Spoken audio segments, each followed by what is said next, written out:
Yang kedua, orang yang bersyukur itu, kata ulama adalah mulutnya dia tadi mengucapkan nikmat tadi itu ya Bu ya, wa amma bi ni'mati rabbika fahaddits, itu dalilnya Duha ayat 12 bahwa kita harus menyebutkan nikmat-nikmat yang Allah Subhanahu wa taala berikan kepada kita. Lalu yang kedua, hatinya. Hati orang yang bersyukur itu seperti apa? Kalau lisannya sana'an wa i'tirafan, kalau kalbunya, hatinya syuhudan wa mahabbatan, tambah dekat dan tambah cinta kepada yang memberi nikmat.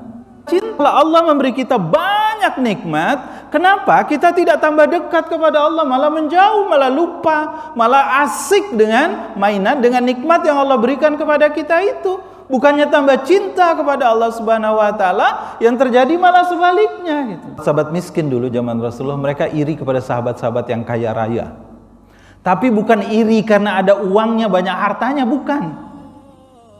Irinya mereka itu justru karena sahabat-sahabat yang kaya itu bisa berinfak, bisa bersedekah, bisa berderma, bisa menolong orang dengan uangnya.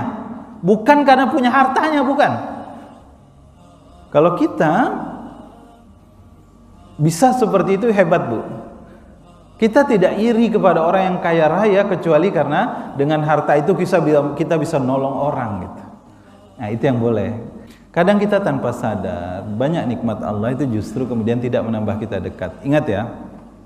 Jadi koridor kedua, alat ukur yang kedua kata ulama orang yang bersyukur itu adalah dia tambah dekat sama yang memberi nikmat. Setiap dapat nikmat maka hantarkan Bu. Caranya agar kita tambah dekat kepada yang memberi nikmat, setiap dapat kebaikan itu hamdalah, alhamdulillahirabbil alamin, ingat Allah Subhanahu wa taala.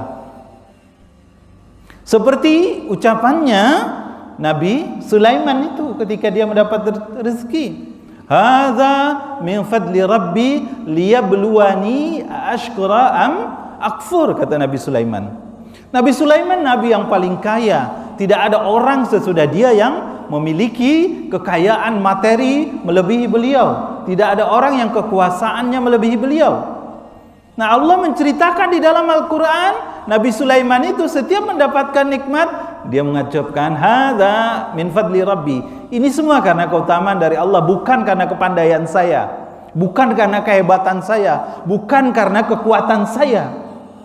Kadang kita kalau dapat nikmat kemudian berpikir ini karena usaha aku, ini karena kerja aku, ini karena aku pade dari dia, ini karena aku lebih ligat dari dia. Itu yang kadang membuat kita bukannya tambah dekat dengan Allah ketika dapat kebaikan, tapi malah sebaliknya.